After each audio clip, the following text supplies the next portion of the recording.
In the Ural Mountains of Russia, we are introduced to Vasily Zaitsev, who has been taught by his grandfather how to hunt with a rifle since he was 5 years old. On September 20th, 1942, the now adult Zaitsev is a soldier on a train, stealing glances at a girl. The train stops, and all civilian passengers are ordered to disembark as it is reserved for transporting soldiers. He is heading to fight in Stalingrad, defending the country from the German Nazi onslaught. Upon arrival, they are presented with a horrifying sight, as if death is already before them. They quickly disembark and transfer across the Volga River by boat. Before reaching the other side, their boat is suddenly showered with hot lead. Many become victims. The soldiers begin to fear. Some choose to flee, but the commander does not tolerate this. He will shoot anyone who dares to flee, considering them traitors to the country. On the other side, they queue to receive weapons and some ammunition. However, due to the depletion of weapons, Zaitsev is only provided with a few rounds of ammunition. They are ordered to continue fighting and to take weapons from fallen soldiers. On the other side, the German Nazi soldiers are fully alert with complete armaments. Without adequate weapons, the Soviet soldiers are like delivering their lives. With a shout, the Soviet soldiers advance amid the German bullets that give no quarter.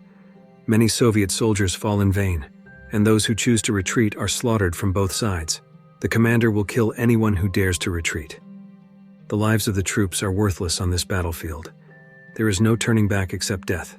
Shortly thereafter, a car speeds through the city streets, and the Nazi soldiers immediately shoot at it until it overturns. The driver, who survives, immediately hides among the corpses to avoid the Nazi patrols. The man, once again surviving, grabs a rifle from a corpse and tries to shoot an officer across the way. But when he pulls the trigger, it turns out the rifle is unloaded. The voice of someone offers to load his bullets, which turns out to be Zaitsev, who survived the earlier massacre. However, when about to shoot, the man hesitates to press the trigger. He offers the chance to Zaitsev, who takes advantage of the sound of bomb explosions. One by one, he makes holes in the heads of the Nazi soldiers. Impressed by his courage and skill, Danilov, a Soviet political staff member, spreads propaganda about Zaitsev's achievements that raise the hopes of the Soviet people. The print and radio media incessantly spread news about Zaitsev, and his name suddenly becomes famous everywhere, leading to his promotion to head of the sniper division, while Danilov becomes a general staff member. While on duty, suddenly a child approaches. His name is Sasha. Sasha is a big fan of Zaitsev and invites him to visit his home, followed by Danilov, who brings a collection of letters from fans. Danilov asks Zaitsev to write replies to the letters they have received. Soon after, a beautiful soldier appears. She is Tanya, the girl Zaitsev had seen on the train some time ago. Tanya is an orphan due to the war, and now she has become the adopted daughter of Sasha's mother. Stalingrad, October 1942. Many Nazi officers fell victim to Zaitsev, shaking the enemy soldiers' morale. A German Nazi general assigns their best sniper, Major Erwin Koenig, to kill Zaitsev. Zaitsev's comrades reports that a German Nazi sniper has been scouting from a building. Zaitsev immediately aims, and the target is killed. To be sure, he and one of his female comrades enters the building, leaving his male comrade at the initial position. Unexpectedly, his comrade is killed by the German sniper, where it turns out that Zaitsev's shooting target was just bait set up by the enemy. That's where Zaitsev and his comrade realize they have walked into a trap, but they are still looking for the whereabouts of the Nazi sniper. Meanwhile, a child who works as a shoe shiner for German soldiers, Sasha, gets a customer who is none other than Koenig. Koenig asks Sasha to read a few sentences from a Soviet newspaper that contains information about Zaitsev's greatness. Sasha innocently says that he has met and knows Zaitsev. Koenig only smiles faintly, seeing an opportunity for him to get information. Danilov already knows that Zaitsev's enemy is no ordinary man. He calls another sniper who will help Zaitsev, who was once a student of Koenig before the war, and knows all of the major's tactics. This man is named Kulikov. Before returning to duty, Zaitsev is invited to meet Nikita Khrushchev, a chairman of the Soviet Ministers' Council, who is also impressed with Zaitsev's achievements. In short, Zaitsev, Kulikov, and an assistant are on alert at a predetermined position. They watch for hours on end. Then Kulikov, thirsty, asks the assistant to get him a drink. Unexpectedly, the assistant is caught by Konig's men.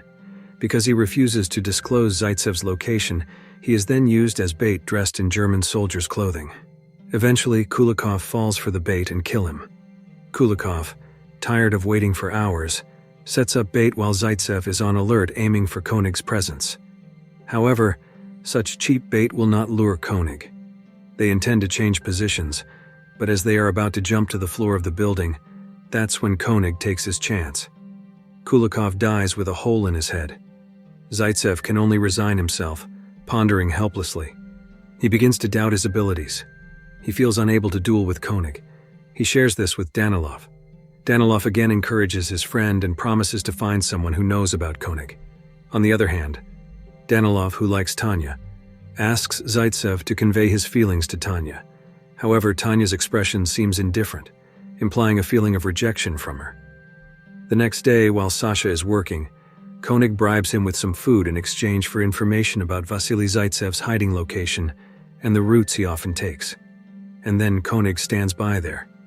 However, it didn't matter, as that time Zaitsev took a different route, crawling among the large pipes. Hearing the rumbling sound from inside the pipe, Konig quickly changed his position. Zaitsev and his comrade, unaware of Konig's presence, casually continued to crawl out of the pipe. As soon as one of them stood up, Konig fired a shot that hit the left arm of Zaitsev's comrade, while Zaitsev was cornered and couldn't move due to his locked position. Unfortunately, his rifle was a few meters away from him. On Zaitsev's advice, his comrade returned to the hideout. Tanya, who, worried, immediately followed Zaitsev. They then devised a strategy where Tanya would reflect light towards Konig, while Zaitsev quickly grabbed the rifle and shot him. The strategy worked. Although it only wounded Konig's hand, it was enough to drive Konig back. Since then, Zaitsev's relationship with Tanya grew closer. Tanya also showed signs that she liked Zaitsev. Even that night, Tanya voluntarily warmed up Zaitsev's personal rifle. The next night, Sasha informed about the route often taken by Konig. Zaitsev immediately went on alert in a position among a pool of corpses. Dawn began to break, and due to extreme sleepiness, Zaitsev didn't realize that Konig had passed his aim, while Konig immediately looked for a strategic position aiming towards the corpses. Coincidentally, he saw a reflection of light from a rifle scope. Just as he was about to shoot, one of the Soviet soldiers blocked his view. This soldier was looting valuables from the corpses there, but eventually he was caught by the Nazi soldiers. At another time, Konig was called by the general. He was told that Konig had been relieved of duty because Zaitsev was dead, proven by the identity his men found. Konig didn't immediately believe it because he hadn't killed him yet. Propaganda about Zaitsev's death was broadcast on the radio, causing the Soviet side to panic. They were unsure of Zaitsev's condition because he hadn't returned yet.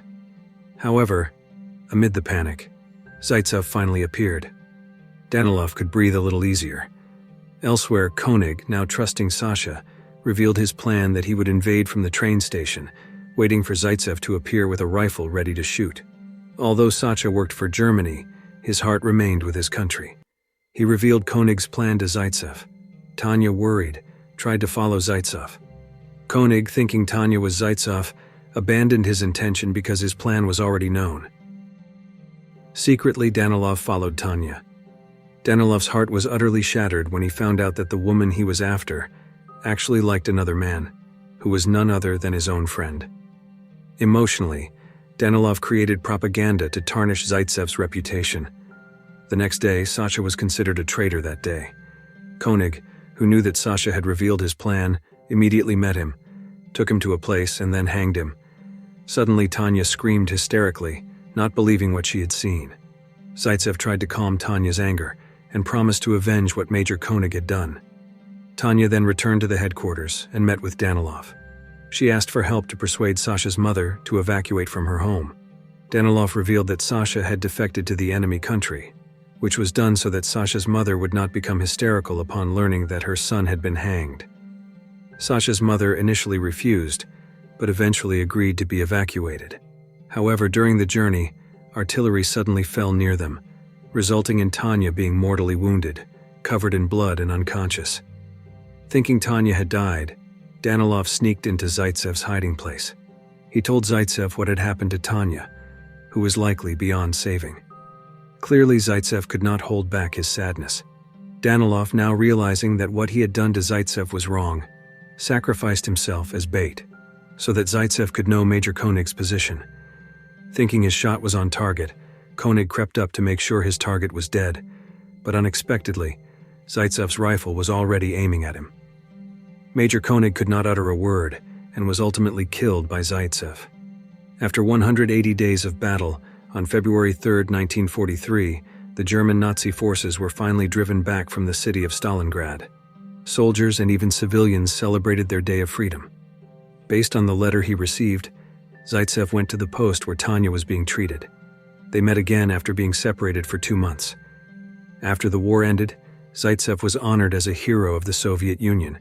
He settled in the city of Kiev and worked as the director of a textile factory, as he had dreamed.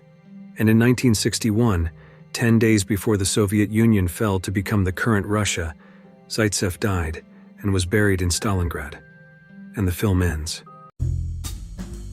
If you like this video, don't forget to subscribe. Because by subscribing, you have supported me to make better videos. See you in the next video.